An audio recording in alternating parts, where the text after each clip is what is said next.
ക്രിസ്തുയേശുവിൻ്റെ ധന്യനാമത്തിൽ എല്ലാ പ്രിയപ്പെട്ടവർക്കും സ്നേഹവന്ദനം.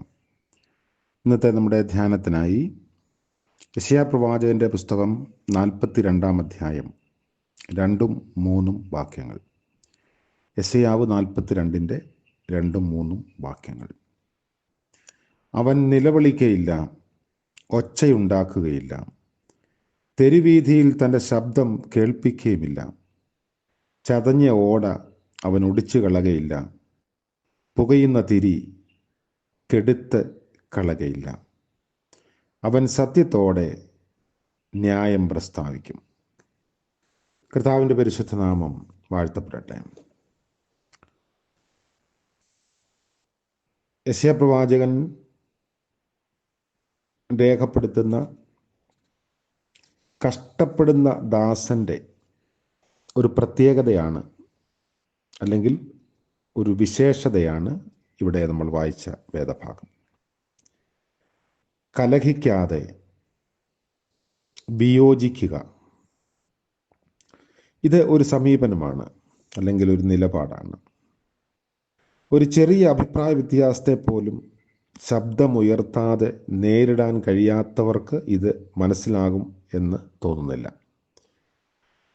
ഒരു പ്രാവശ്യമെങ്കിലും നമ്മുടെയൊക്കെ ഭവനങ്ങളിൽ ചിലയിടങ്ങളിൽ ഭിത്തിയിലെ ഗാന്ധി ചിത്രത്തിലേക്ക് ഒന്ന് നോക്കിയിട്ട് നമ്മുടെ ജനപ്രതിനിധികൾ ദിവസം ആരംഭിച്ചിരുന്നെങ്കിൽ കാര്യങ്ങൾ എത്ര മെച്ചപ്പെട്ടേനെ എന്ന് ഒരുപക്ഷെ നമുക്ക് തോന്നാം. പാർലമെൻറ്റിലും നിയമസഭയിലുമൊക്കെയുള്ള അവരുടെ തരംതാണ പ്രതികരണങ്ങൾ കാണുമ്പോൾ അങ്ങനെ നമുക്ക് ചിന്തിക്കാവുന്നതാണ്. ഒരു സമൂഹത്തെയോ വ്യക്തിയെയോ ഗുണപരമായി സ്വാധീനിക്കണമെങ്കിൽ യേശുക്രിസ്തു കാണിച്ചു തന്ന ഈ മാർഗമല്ലാതെ മറ്റൊന്നുമില്ല. അവൻ തർക്കിക്കുകയോ ബഹളം കൂട്ടുകയോ ഇല്ല. തെരുവീഥികളിൽ അവൻ്റെ ശബ്ദം ആരും കേൾക്കയില്ല. ഇത് കഷ്ടപ്പെടുന്ന ദാസന്റെ ശൈലിയെ രേഖപ്പെടുത്താൻ പ്രവാചകൻ ഉപയോഗിച്ച വാചകങ്ങളാണ്. അടിച്ചവർക്ക് പുറവും താടിമീശ പറിച്ചവർക്ക് കവിളുകളും അവൻ കാണിച്ചു കൊടുത്തു.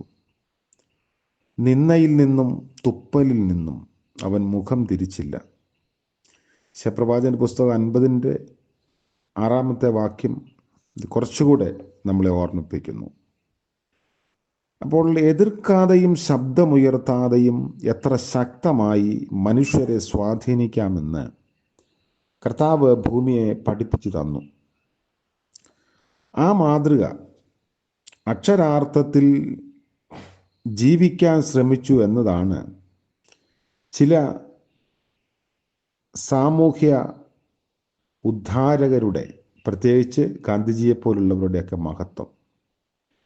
ബൂട്ട്സ് ഇട്ട കാലുകൊണ്ട് തൊഴിച്ച ബ്രിട്ടീഷുകാരനോട് അങ്ങയുടെ കാല് വേദനിച്ചോ എന്ന് ചോദിക്കാൻ കഴിയുന്നിടത്തോളം അദ്ദേഹം വളർന്നിരുന്നു.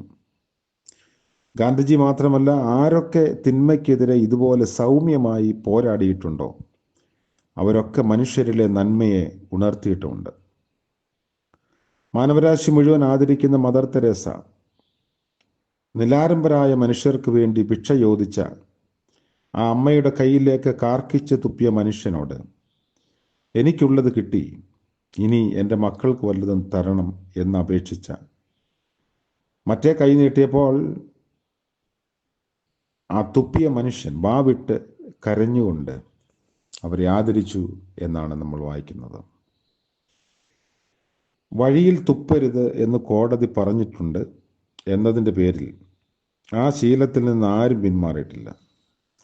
എന്നാൽ ഒരാൾ എന്നും രാവിലെ ബക്കറ്റിൽ അല്പം മണ്ണെടുത്ത് തെരുവിലെ മാലിന്യത്തിനു മീതെ അത് വിതറി നിശബ്ദമായി നടന്നു പോയപ്പോൾ ആ തെരുവിലുള്ള എല്ലാവരും പതുക്കെ പതുക്കെ ആ ദുശീലത്തിൽ നിന്ന് സാവധാനം പിന്മാറിയിട്ടുണ്ട്. ഇങ്ങനെയുള്ള ഇടപെടലുകളിലൂടെ തിന്മയ്ക്കെതിരെ പോരാടാൻ ചില ആളുകൾ നമ്മെ പഠിപ്പിക്കുന്നു. വിശുദ്ധ വേദപുസ്തകം നമ്മെ ഓർമ്മിപ്പിക്കുന്നതും അതുതന്നെയാണ്. നന്മയാൽ തിന്മയെ ജയിക്കുക. മാനവരാശിയെ മുഴുവൻ പാപത്തിൽ നിന്ന് ഉദ്ധാരണം ചെയ്ത കഷ്ടപ്പെടുന്ന ദാസൻ എന്ന് ചിത്രീകരിച്ചിരിക്കുന്ന കർത്താവായ യേശു മശിഹ വളരെ നിശബ്ദമായി എല്ലാ തിന്മകളോടും കലഹിക്കുകയും അതിനെ മറികടന്നു പോകാൻ നമ്മെ പ്രേരിപ്പിക്കുകയും ചെയ്യുന്ന ആളാണ്. നമുക്കറിയാം, നമ്മൾ ജീവിക്കുന്ന സമൂഹത്തിൽ വ്യത്യസ്ത പോരാട്ടങ്ങളും കലഹങ്ങളും സമരങ്ങളും ഒക്കെ നടക്കുന്നുണ്ട്. എൻഡോസൾഫാൻ നിരോധിക്കണമെന്നാവശ്യവുമായി കാസർകോട്ടെ നെഞ്ചമ്പറമ്പിലെ ഉപ്പുമരച്ചൂട്ടിൽ ദുരിതബാധിതരായ കുഞ്ഞുങ്ങളുള്ള 10 അമ്മമാർ മൗനമായിരുന്നു പ്രതിഷേധിച്ചു. അവരോടൊപ്പം സാമൂഹിക പ്രവർത്തകരായ ഏതാനും അമ്മമാരും ചേർന്നു. അത് ഫലം കണ്ടു എന്ന് നമ്മൾ തിരിച്ചറിഞ്ഞതാണ്. പരസ്പരമുള്ള ബന്ധങ്ങളിലും ഇത്തരം സമീപനമല്ലാതെ മറ്റൊന്നും നമ്മെ സഹായിക്കത്തില്ല.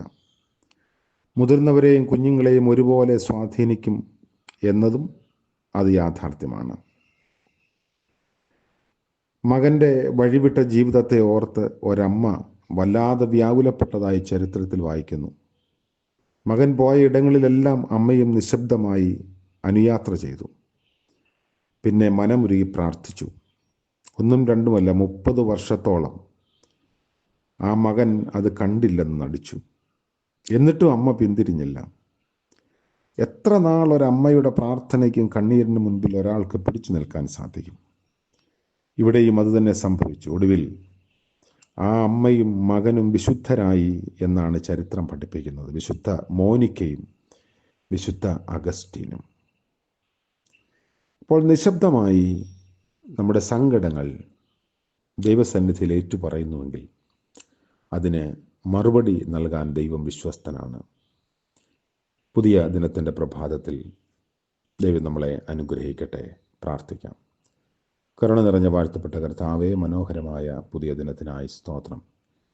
ഞങ്ങൾക്ക് നേരിടേണ്ടി വരുന്ന പ്രയാസങ്ങളുടെ മധ്യത്തിൽ നിശബ്ദമായും മൗനമായും ഒക്കെ ഇരിക്കേണ്ടി വരുമ്പോൾ ഞങ്ങൾ പരാജയപ്പെട്ടു എന്ന് തോന്നാതെ കർത്താവ് പ്രവർത്തിക്കുന്ന നാൾ വരെയും അതിനെ ക്ഷമയോടെ നേരിടാനും പ്രാർത്ഥിക്കാനും സഹനതയോടെ ജീവിപ്പാനും സഹായിക്കണമേ. ഇന്ന് ജന്മദിനം ആഘോഷിക്കുന്ന പ്രിയപ്പെട്ടവരെയും വിവാഹ വാർഷികം ആഘോഷിക്കുന്നവരെയും ഓർത്ത് പ്രാർത്ഥിക്കുന്നു. അനുഗ്രഹത്തിൻ്റെയും നന്മയുടെയും പുതിയ പന്ഥാവുകളിലൂടെ നയിക്കണമേ. യേശു മശിഹ മൂലം പ്രാർത്ഥിക്കുന്നത് കൃപയോടെ കേൾക്കുമാറാകണമേ. ആമേൻ. ത്രിയേക ദൈവത്തിൻ്റെ അനുഗ്രഹവും ആലോചനയും നാം ഏവരോടും കൂടെ എന്നും എന്നേക്കും ഉണ്ടായിരിക്കുമാറാകട്ടെ. ആമേൻ.